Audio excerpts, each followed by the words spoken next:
አሐዱ አምላክ አሜን። ክቡር አባታችን መልአከ ገነት መምህር በቀለ ዘውዴ በኢትዮጵያ ኦርቶዶክስ ተዋሕዶ ቤተክርስቲያን በአዲስ አበባ ሀገረ ስብከት የማህበራት ማደራጃ ዋና ክፍል ኃላፊ፣ የዚህ ታላቅ ደብር ዋና አስተዳዳሪ፣ ክቡራን ሊቃውንት አባቶቼ ማኅሌታውያን፣ ሊቃውንት መምህራን በየስማችሁ በየማዕረጋችሁ፣ ንዑዳንና ክቡራን ወልደ እግዚአብሔር በከበረ ደሙ ፈሳሽነት ከዓለም ርኩሰት ለይቶ ቀድሶ በቤቱ እንድትገኙ የፈቀደላችሁ ንጹሐን ምእመናን፣ ምእመናት ሁላችሁ በወደደን ባከበረን በአምላካችን በልዑል እግዚአብሔር ፍጹም ሰላም እንደምን አደራችሁ? እንደምን ቆያችሁ? ልዑል አምላካችን እግዚአብሔር በቸርነቱ በምሕረቱ ጠብቆ ይችን ዕለት በዕድሜያችን ላይ ጨምሮ እንድናመሰግነው ክብሩን ጸጋውን እንድንሳተፍ አምላካችን እግዚአብሔር ወዶ ፈቅዶ በቤቱ ስላገናኘን አምላካችን እግዚአብሔር ስሙ ለዘላለም የተመሰገነ ይሁን። ፈታችሁ አመስግኑ። ካመሰገናችሁ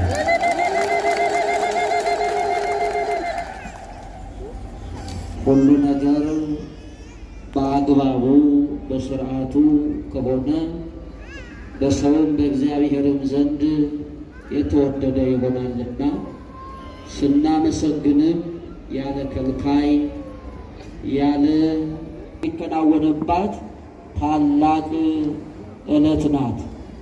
ይችን ዕለት አራቱም ወንጌላውያን በየራሳቸው ባለቤቱ በገለጠላቸው ልክ በአግባቡ በዛሬው ዕለት የተፈጸመውን ዝርዝር ሐሳብ በአግባቡ አስቀምጠውልናል። ጊዜያችንን ማዕከል አድርገን ለተወሰነች ደቂቃ ስለ ዕለቱ እንማራለን። አምላካችን እግዚአብሔር ሁላችንንም ያስተምረን። የዛሬዋ ዕለት የመድኃኒት በዓል ትባላለች።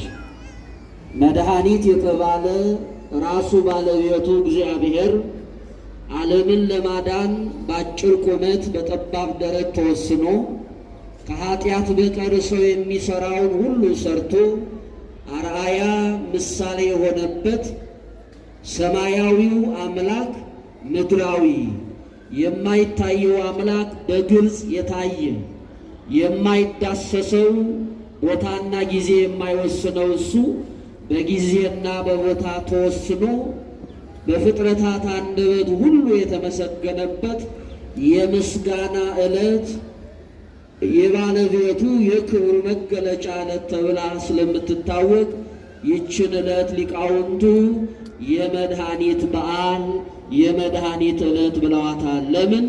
ሆሳዕና የሚል በቅዱስ መጽሐፍ የተጻፈ የባለቤቱ ማንነት የሚገለጥበት ስም አለ። ሆሳዕና ማለት አሁን አድን ማለት ነው። አድን የተባለ ዓለምን ያዳነ ሰው ሆኖ ሰውን ወደ ቀደመ ክብሩ የመለሰው ራሱ ባለቤቱ እግዚአብሔር ስለሆነ ከዚህ የተነሳ ከተግባሩ ከሥራው ተነስተው ሊቃውንቱ የዛሬዋን ዕለት የመድኃኒት በዓል ብለዋታል። አንዱ ሊታሰብ የሚገባው መሠረታዊ ነገር ይሄ ነው። ሁለተኛው የምስጋና ዕለት ናት። የሰው ልጆች ብቻ ሳይሆኑ ዛሬ ፍጥረታት በሙሉ አምላካቸውን እግዚአብሔርን ያመሰገኑበት ዕለት ነው።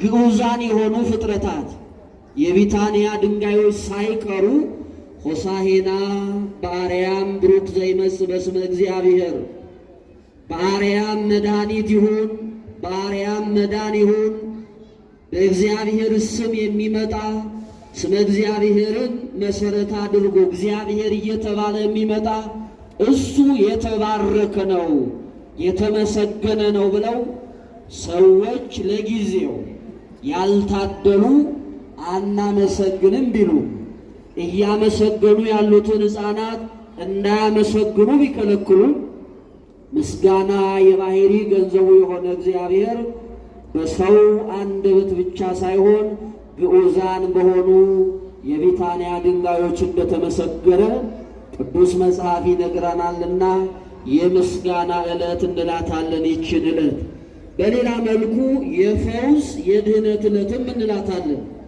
በቤተ መቅደስ ብዙ ማየት የተሳናቸው አይነ ስውራንን ጎባጣዎቹን በደዌ ዳኛ በአልጋ ቁራኛ ተይዘው የነበሩ በሥጋ መፈወስ የሚፈልጉ በነፍስ ቁስለትም ከእግዚአብሔር የተለዩ ሕሙማነ ሥጋ ሕሙማነ ነፍስ ዛሬ በባለቤቱ በቤተ መቅደስ የተፈወሱበት ጤንነታቸውን ያገኙበት ወደ ቀደመ ክብራቸው የተመለሱበት ዕለት ስለሆነች የፈውስ የድህነት ዕለት ትባላለች። እችም እንደ ቅዱሳት አባቶቻችን እንደ ቅዱስ መጽሐፍ አገላለጥ ማለት ነው። በሌላ መልኩ የሻጮችን የለዋጮችን ገበታቸውንና ወንበራቸውን የገለባበጠበት የቤተ መቅደሱን ክብር ለዓለም የገለጠበት የቤተ መቅደስ ክብር የተገለጠበትም ዕለት ነው። ይሄ ቤተ መቅደስ እስራኤል ከባቢሎን ከወጡ በኋላ በዘሩባቤል አማካኝነት የሰሩት 46 ዓመት የፈጀ ቤተ መቅደስ ነው።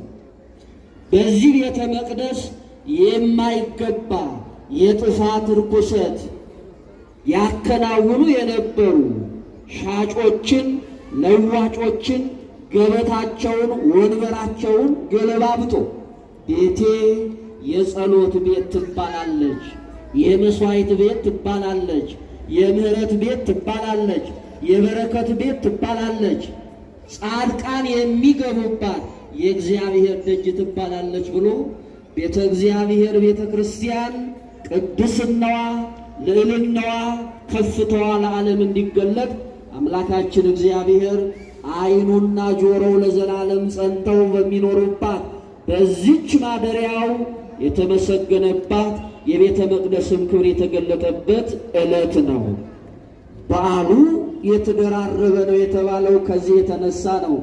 በሌላ መልኩ ደግሞ ከምንም በላይ ወደ ኢየሩሳሌም አገልግሎት ሰጥቶ ወደ ቢታንያ ወደ ቤተ ፋጌ ሲሄድ ኢየሩሳሌምን ተመለከታት ይላል። ሰብሳቢ እንደሌላት፣ መካሪ እንደሌላት፣ ተመልካች እንደሌላት ሆና ባያት ጊዜ ስለ ከተማዋ አለቀሰላት ይላል። በአንድ በኩል ደስታ ነው፣ በአንድ በኩል የምስጋና ቀን ነው፣ በአንድ በኩል አምላክነቱ መድኃኒትነቱ የተገለጠበት ዕለት ነው። በሌላ መልኩ ደግሞ የፈጠረውን የሰውን ልጅ ሲመለከተው አንሶ ጎስቁሎ ከጸጋው ተለይቶ በመከራ ውስጥ በኃጢአት ውስጥ ይመላለስ ስለነበረ በከተማዋ አምሳል ሰውን ተመለከታቸው፣ አዘነላቸውም ይላል። ደስታሽ ዛሬ ነበር፣ ማመስገን የሚገባሽ ዛሬ ነበር። ጌታሽ ወደ አንቺ ሲመጣ፣ መድኃኒትሽ ወደ አንቺ ሲመጣ በትሕትና ሲመላለስ አርአያ ምሳሌ ሲሆንሽ በጸጋ ልትቀበዩ ሲገባሽ ደጃፍሽን ዘጋሽበት፣ አልቀበልም አልሽ። ለአንቺ ቤዛ የሚሆነውን በጸጋ ተቀብለሽ መዳንሽን አላረጋግጥ አልሽ ብሎ ስለ ከተማዋ ስለ ኢየሩሳሌም አለቀሰ ይላል። የሰላም ከተማ የተባለች ነቢያት ትንቢት የተናገሩባት፣ አበው ቅዱሳን ምሳሌ የመሰሉባት፣ ሱባኤ የተቆጠረባት፣ ራሱ ባለቤቱ በሥጋ ተገልጦ መዳኗን ለመግለጥ በሥጋ እየተመላለሰ ያየችው ከተማ ከጌታ ፊቷን መለሰች እንደ ዓለም ማለት ነው። የሚያድናትን ሕይወት የሚወድ የሚያከብራትን ባለቤቱን ላለመቅ የሚያመሰግኑትን ሆነ የቀረቡትን ሕዝብ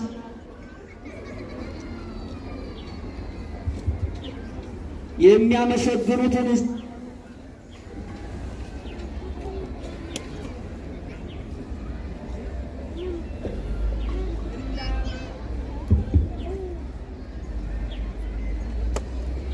እንዳያመሰግኑ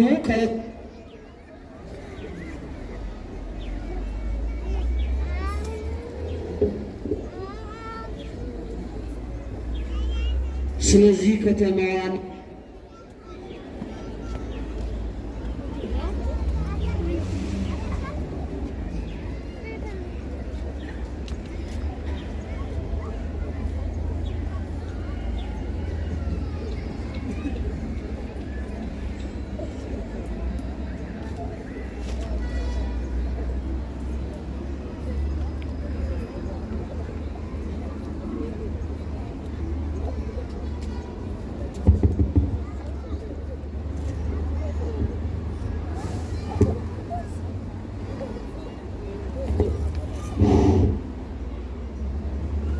ከተማዋን ባያት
እንዲያቀርቡ ከምንም በላይ የተለዩት አባቶቻችን ሐዋርያት ናቸው። ስልጣነ ክህነት የተሰጣቸው በተሰጣቸው ስልጣነ ክህነት ዓለምን ከኃጢአት ከበደል አንስተው የእግዚአብሔር ማደሪያ ማድረግ የእግዚአብሔር የክብሩ ዙፋን ማድረግ የካህናት ስልጣን ስለሆነ ፈታችሁ አምጡልኝ ያላቸው ያዘዛቸው አባቶቻችንን ካህናትን ነው። በዘመኑ ሐዋርያትን ከዚያ በኋላ በየዘመናቱ የተነሱ ሊቃውንትን አሁን በዘመናችን ደግሞ እያገለገሉን ያሉት ካህናት ይሄ ስልጣን ተሰጥቷቸዋል። በማቴዎስ ወንጌል ምዕራፍ 16 ከቁጥር 19 ጀምሮ ስናነብ ቅዱስ ጴጥሮስን እንዲህ ያለው፣ አንተ መሰረት ነህ፣ አንተ አለት ነህ፣ በአንተ መሰረትነት ላይ ክብርት ቤተ ክርስቲያኔን እሰራታለሁ። የሲኦል ልጆች ሊያጠፏትና ሊያናውጿት አይችሉም። ለአንተም የመንግሥተ ሰማያት መክፈቻ ቁልፍ እሰጥሃለሁ። በምድር ያሰርከው በሰማይ የታሰረ ይሁን፣ በምድር የፈታኸው በሰማይ የተፈታ ይሁን ብሎ ለቅዱስ ጴጥሮስና ለተቀሩት ሐዋርያት የሰጣቸው ስልጣነ ክህነት ዓለምን ከኃጢአት ማሰሪያ የሚፈታ የቤተ ክርስቲያን ሀብት ነው። ቤተ ክርስቲያን የምትመራው በመንፈስ ቅዱስ ሀብትና በክህነት ስልጣን ነው።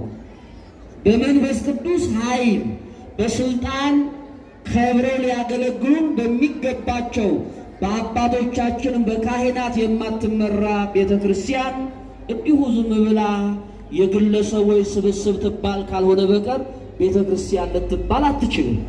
የቤተ ክርስቲያን መሰረቷ ክህነት ነው። የቤተ ክርስቲያን መሰረቷ ሀብተ መንፈስ ቅዱስ ነው። ክህነቱም ሀብቱም የተሰጠው ለቤተ ክርስቲያን ነው።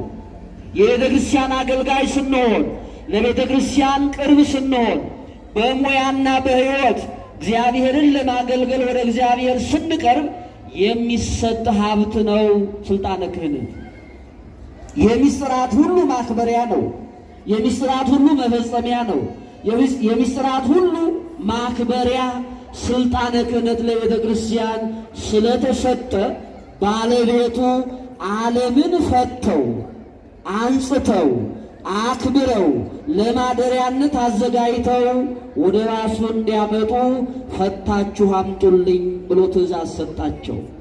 እንዲፈቱ እንዲያከብሩ የእግዚአብሔር ማደሪያ እንድንሆን ቀድሰው ወደ እግዚአብሔር እንዲያቀርቡን የታዘዙት አባቶቻችን አገልጋዮች ካህናት እንደሆኑ ከዚህ መረዳት እንችላለን። ፈታችሁ አምጡልኝ ያላቸው የታሰሩት መጽሐፍ እንደሚነግረን ሁለት አህዮች ናቸው። አህያ ብሎ ለምንድን ነው በዚህ ልክ የገለጠው ብለን ካልን ዘመኑን ለመግለጥ ነው። ዘመኑ የሰላም ዘመን ሲሆን ነቢያት በአህያ ተጭነው ሰላም ለሚገባው ሰላማቸውን ለሚቀበል ዓለም ሰላምን ይሰብካሉ። ዘመኑ የጥፋት ከሆነ ከእግዚአብሔር የተለየ ማንነት እንዳላቸው ለማሳየት ሲፈልጉ ደግሞ ፈጣን በሆነ በፈረስ ተጭነው ነቢያት ወደ ሕዝቡ ይሄዳሉ። እግዚአብሔር ተቆጥቷችኋል፣ በደላችሁ ኃጢአታችሁ እግዚአብሔርን አስቀይሞታል፣ እግዚአብሔር እንዳይቀጣችሁ ወደ እግዚአብሔር ተመለሱ ብለው መልእክት ለማስተላለፍ በፈረስ ነው የሚጓዙት። ዘመኑ ሰላም ከሆነ ግን የይቅርታ ዘመን ከሆነ ሰው በደሉን ኃጢአቱን አስቦ ወደ እግዚአብሔር የተመለሰ ከሆነ ግን መልካሙን ዜና መልካሙን የምስራች ለመናገር በአህያ ተጭነው ነው አባቶቻችን ወደ ሕዝቡ የሚሄዱት። ከዚህ የተነሳ ባለቤቱ በነቢያት ያናገረውን ትንቢት እውን ለማድረግ አህዮቹ እንዲፈቱ ደግሞም በአህያዋ ውርንጫ ላይ በትከሻዋ በጀርባዋ አድሮ እየተመሰገነ እንዲሄድ ትእዛዝ አስተላለፈ። በአምሳለ በለስ ረገማ ለኃጢአት እንዳሉ መምህራን እንዳለ መጽሐፍ በአህያ አምሳል ስለ ሰው ተናገረ እንጂ ስለ አህያ ገዶት አይደለም።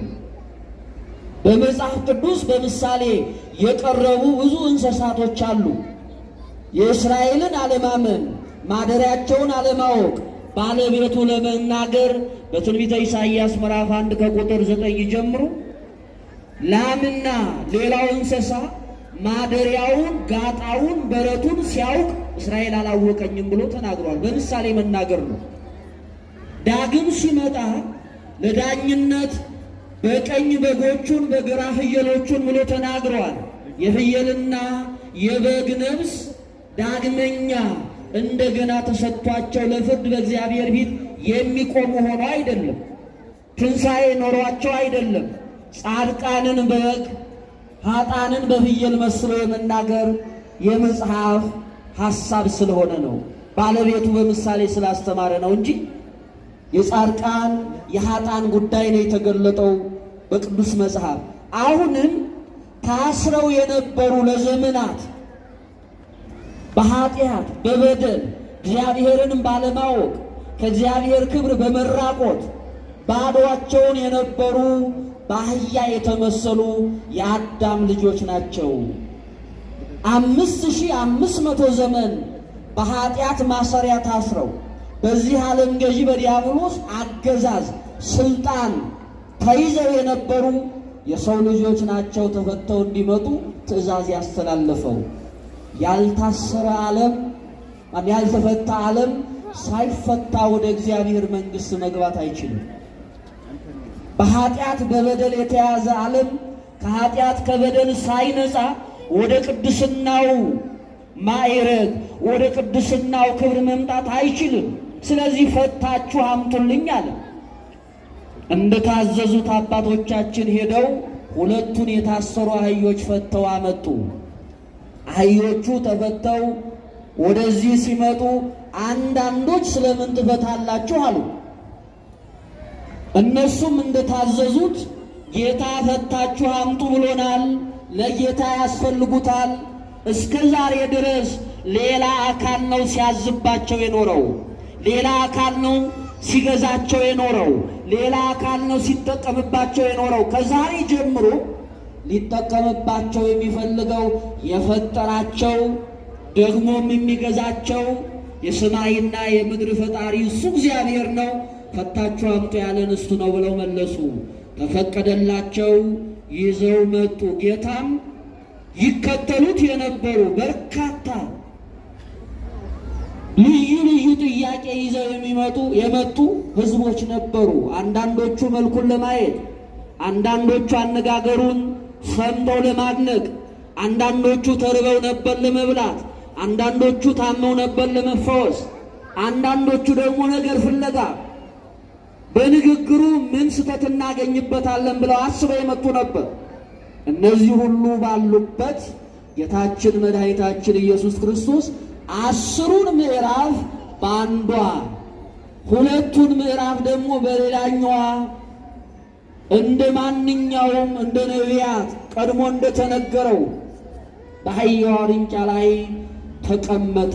ከመቀመጡ በፊት ያከብሩት የነበሩ የዳዊትን መንግሥት ሲጠብቁ የነበሩ ከምድራዊ አገዛዝ ነፃነት እናገኛለን ብለው ያስቡ የነበሩ አህይቱ በምትጓዝበት መንገድ ቅጠል እያነጠፉ ልብሳቸውን እያነጠፉ ሊመሰገን የሚገባው በአርያም በመላእክት ዓለም በሰው ልጆች ደግሞ በምድር የሚመሰገነውን እግዚአብሔርን እንዲህ እያሉ እያመሰገኑ ወደ ቤተ መቅደስ አብረው ተጓዙ ነው የሚለው።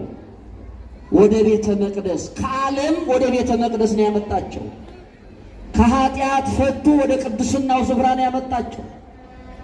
ለዘመናት በዲያብሎስ አገዛዝ የነበሩትን ነፃነት ሰጥቶ እሱን ያደረባቸው እሱን የከበረባቸው በእነዚህ አህዮች። እነዚህ አህዮች ለሰው ልጆች ምሳሌ ሆነው የተሰጡ ናቸው።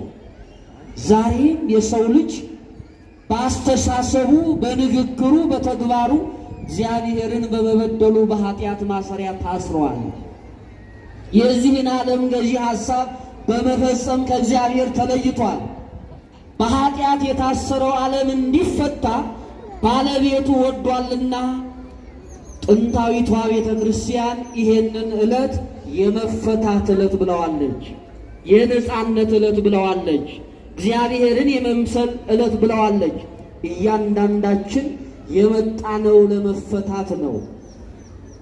በማወቅም ባለማወቅም የሰራነውን ኃጢአት እኛ ብንረሳው እሱ አይረሳውምና እሱ አይተወውምና የሰራነውን ኃጢአት ተናዘን ኃጢአታችንን በደላችንን አስበን ንስሐ ለመግባት ራሳችንን አዘጋጅተን ወደ እግዚአብሔር የምንቀርብ ከሆነ ከኃጢአት ማሰሪያ ተፈተን የእግዚአብሔር ማደሪያ እንሆናለን። ለእግዚአብሔር የምናስፈልገው እንሆናለን። ቤተ ክርስቲያን የምታስተምረን ይሄ ነው። በዛሬው ዕለት የሚከናወነው ስርዓት ከሰማይ እስከ ምድር ከምድር እስከ ሰማይ የተዘረጋ ስርዓት ነው። ይህንን ምስጋና ማዕከል አድርገን ለእያንዳንዱ ምእመን በሕይወት ላለውም ለሞተውም በመቶ ሥጋ ለተለየውም ቤተ ክርስቲያን ጸሎተ ፍትሐት ታደርጋለች። በሕይወት ያለን ኃጢአታችንን በደላችንን አምነን መናዘዝ ይጠበቅብናል። በሕይወተ ሥጋ የሌሉ ደግሞ ኃጥአን ቢሆኑ በሲኦል ነው ያሉት፣ ጻድቃን ቢሆኑ በገነት ነው ያሉት። መንግሥተ ሰማያትና ገሃነመ እሳት አልተከፈቱም። የሚከፈቱት ከነገረ ምጽአት በኋላ ነው። ባለቤቱ ለእያንዳንዱ ሰው እንደ ሥራው ዋጋውን ለመስጠት ለፍርድ በተገለጠ ጊዜ ነው የሚከፈቱት። እስከዚያ ጊዜ ድረስ በሞተ ሥጋም ቢለዩን በአካለ ሥጋ ከእኛ ጋር ባይሆኑም ለሙታን ቤተ ክርስቲያን ትጸልያለች። ለዚህ ማረጋገጫው ጻድቃን በገነት እንደሚኖሩ ኃጥአን ደግሞ በሲኦል እንደሚኖሩ ወንጌላዊ ቅዱስ ሉቃስ እንዲህ ብሎ ይነግረናል። በገነት እንደሚኖሩ ያንን በጌታ ቀኝ የተሰቀለውን ወንበዴ እንዲህ ነው ያለው፣ አንተ አዳምን ወደ ገነት በመግባት ትቀድመዋለህ፣ እነሆ ዛሬ ከኔ ጋር በገነት ነህ ያለው። በመንግሥተ ሰማያት አላለው። የጻድቃን የንጹሐን ምእመናን የመንፈሳውያን አገልጋዮች ነፍሳቸው ከሞት በኋላ የምትኖረው በገነት ነው። ከገነት ወደ መንግሥተ ሰማያት የሚሸጋገሩበት ጊዜ አለና እግዚአብሔር ምሕረቱን፣ እግዚአብሔር ቸርነቱን፣ እግዚአብሔር በጎነቱን ከነሱ እንዳይመልስ ቤተ ክርስቲያን አጥብቃ ትጸልያለች። ኃጥአን ደግሞ በሲኦል እንደሚኖሩ አሁንም በሉቃስ ወንጌል ምዕራፍ 16 ላይ የነዌና የአልዓዛር ታሪክ ይታወቃል። ሁለቱ በዚህ ምድር ሲኖሩ አንዱ ተመጻዳቂ ባለጸጋ፣ ሌላው ደግሞ ድሃ ሆኖ የሌላውን እጅ የሚመለከት ነው። እነዚህ ሁለቱ በሥጋ ከዚህ ዓለም ተለዩ። አልዓዛር ወደ አብርሃም እቅፍ ሲሄድ፣ ነዌ ባለጸጋው ደግሞ ወደ ሲኦል እንዲወርድ እንደተፈረደበት መጽሐፍ ይነግረናል። የኃጥአን መኖሪያቸው ለጊዜው እንዲኖሩ የሚፈረድባቸው በሲኦል እንዲኖሩ ነው። በሲኦል ያሉ ነፍሳት እንዲወጡ ወደ ገነት ወደ መንግሥተ ሰማያት እንዲገቡ ቤተ ክርስቲያን አብዝታ ትጸልያለች። ስለዚህ ለሕያዋንም ለሙታንም ዛሬ ፍታት የሚከናወነው ፈታችሁ አምጡ ባለው በአምላካዊ ቃሉ መሰረት ነው። በሕይወት ያለንም ንስሐ ገብተን ኃጢአታችንን ተናዘን ወደ ቀደመ ክብራችን እንድንመለስ ዛሬ እንፈታለን። በሞተ ሥጋም የተለዩ ወገኖቻችን ዛሬ ይፈታሉ። አምላካችን እግዚአብሔር ገነት መንግሥተ ሰማያት እንድንገባ ያዘጋጀልን ሥርዓት ነውና ይህንን ሥርዓት ፈጽመን የሕይወት ባለቤት እንድንሆን አምላካችን እግዚአብሔር ይፍቀድልን። ሰዓቱ ለጸሎቱ ብቁ ስላልሆነ ትምህርቴን እዚህ ላይ ያበቃለሁ። ክብር ይስጥልኝ፣ እግዚአብሔር ይስጥልኝ። ቃሎትን ያሰማልን። ያስተማረን አምላካችን ልዑል እግዚአብሔር ስሙ የተመሰገነ ይሁን፣ የተመሰገነ ይሁን። ለክቡር መምህራችን ለመጋቤ ሐዲስ ዶክተር አብነት እግዚአብሔር ቃለ ሕይወት ያሰማልን። አሜን። ቃሎትን ያሰማልን። ዘመናቸውን ይባርክልን። አሜን። እግዚአብሔርን አመስግኑላቸው።